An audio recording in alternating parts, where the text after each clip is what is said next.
বর্তমান বিজ্ঞানীরা কি বলেছেন? বর্তমান বিজ্ঞানীরা বলেন, একজন সুস্থ মানুষকে, একজন জীবন্ত মানুষের হাত পা ধরে ভেঙে দিলে একজন জীবন্ত মানুষ যতটুকু কষ্ট পায়, একজন মা তার চেয়েও বেশি কষ্ট পায় তার সন্তানকে জন্ম দেওয়ার সময়। আল্লাহু আকবার। এরপরেও কেন আমাদের মায়ের প্রতি ভালোবাসা নেই? কেন আমাদের মায়ের প্রতি ভালোবাসা নেই? একদিন আব্দুল্লাহ ইবনে ওমর রাদিয়াল্লাহু তাআলা আনহু কাবার পাশে দাঁড়িয়েছিলেন। তিনি দেখলেন একজন যুবক তার মাকে কাঁধে করে করে তাওয়াফ করাচ্ছে।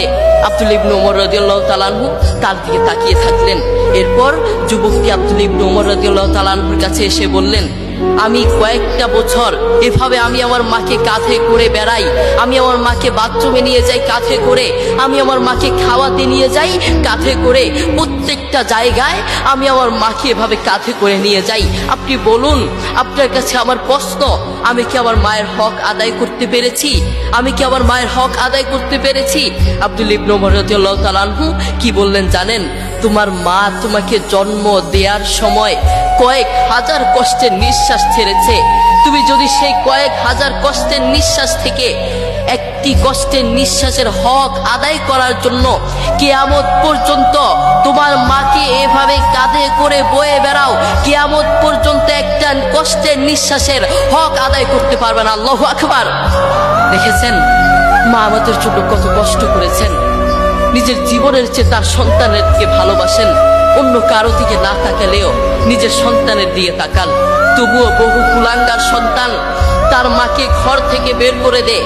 বহু কুলাঙ্গার সন্তান তার মায়ের উপর আঘাত করে থাকে। আরে আমি তো আমার পক্ষ থেকে বলতে চাই, যারা তার মাকে ঘর থেকে বের করে, যে অযোগ্য সন্তান, যেই নাফরমান সন্তান, যেই কুলাঙ্গার সন্তান তার মাকে ঘর থেকে বের করে, ওটা সন্তান হতে পারে না। আসমানের নিচে জমিনের রূপে ওই সন্তানের মতো নাফরমান আর কে হতে পারে?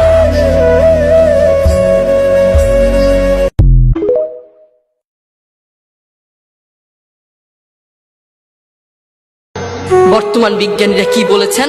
বর্তমান বিজ্ঞানীরা বলেন, একজন সুস্থ মানুষকে, একজন জীবন্ত মানুষের হাত পা ধরে ভেঙে দিলে একজন জীবন্ত মানুষ যতটুকু কষ্ট পায়, একজন মা তার চেয়েও বেশি কষ্ট পায় তার সন্তানকে জন্ম দেওয়ার সময়। আল্লাহু আকবার।